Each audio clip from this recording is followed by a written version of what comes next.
Hello everyone, my name is Gwen. Welcome to Chocolate Time Recipes and Inspirations. Today we are making chocolate chip pumpkin bread, and it is a yummy, delicious treat. When you have friends over for tea or for coffee, it just makes that visit so much extra special when you have something like this that you can offer them. My inspiration for today, I have a wonderful book. It is called Getting Rid of Rosie by Linda Simmons. It is so much fun. It's hysterical. The characters are wonderful. They're not perfect. They're like the people in your life who drive you crazy, but you love them. You love them so much. And these are what the characters are like. And there is a ghost in the story, and there is romance, and it is just such an entertaining, enjoyable read that you won't be able to put down. Our ingredients for the recipe. You will need 1.5 cups of vegetable oil, 4 eggs, 2 cups of pumpkin puree, 2 cups of sugar, 3 cups of flour, 2 teaspoons of cinnamon, a teaspoon of salt, a teaspoon of baking soda, and 1.5 cups of chocolate chips. Now I'm using the miniature ones. They work really well in a loaf. They almost look like stars when you cut the loaf. They're very pretty. Also, they don't sink to the bottom. You can use regular chocolate chips, but these are the miniature.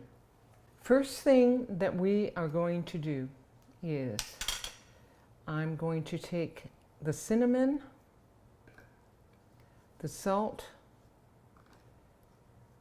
and the baking soda, and I'm going to add it to the flour. Just make sure I get it all. But I want to make sure this is really well dispersed. So I'll just use my whisk and I will whisk it all together. So, but the next thing I'm going to do is I'm going to add the chocolate chips to the flour mixture. The reason I'm doing this is sometimes chocolate chips can sink to the bottom, and if they're coated with flour, that decreases the chances.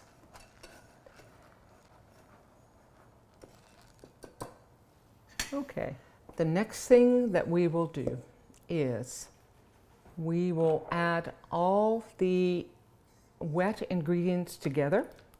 So I have 4 eggs, 2 cups of pumpkin. Make sure you don't use pumpkin pie filling. This is pumpkin puree. You can add your sugar. And sugar is not a wet ingredient, but it goes with the eggs and the oil and these ingredients. Okay. I'm going to mix this. I have the sugar mixed with the wet ingredient, and all I have to do is add it to the dry ingredients. You really don't have to mix it long.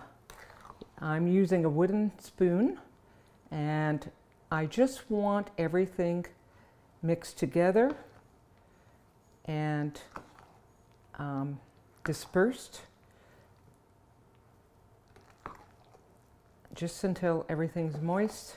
You don't want to over mix this particular recipe.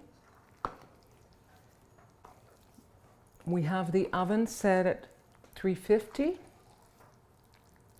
The great thing about this recipe is it makes 2 loaves. You have 1 to eat and 1 to freeze. But it's so nice with, you know, your afternoon tea or your morning coffee. Now I have 2 8x4 pans. I'm going to spray with cooking oil.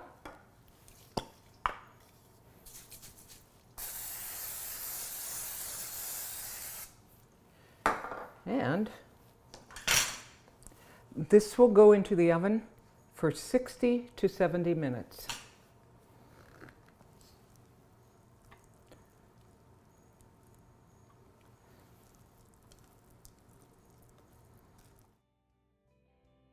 We have it out of the oven. I had it in for 70 minutes. You should check it around 60 minutes and use the toothpick to see if it's ready yet.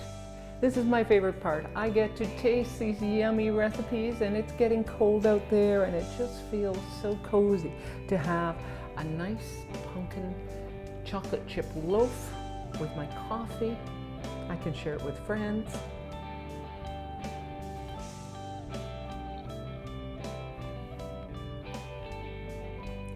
That is so good. It's such a fall treat. Really delicious. I really enjoy sharing these recipes with you. Thank you for joining me at Chocolate Time, and here's to you.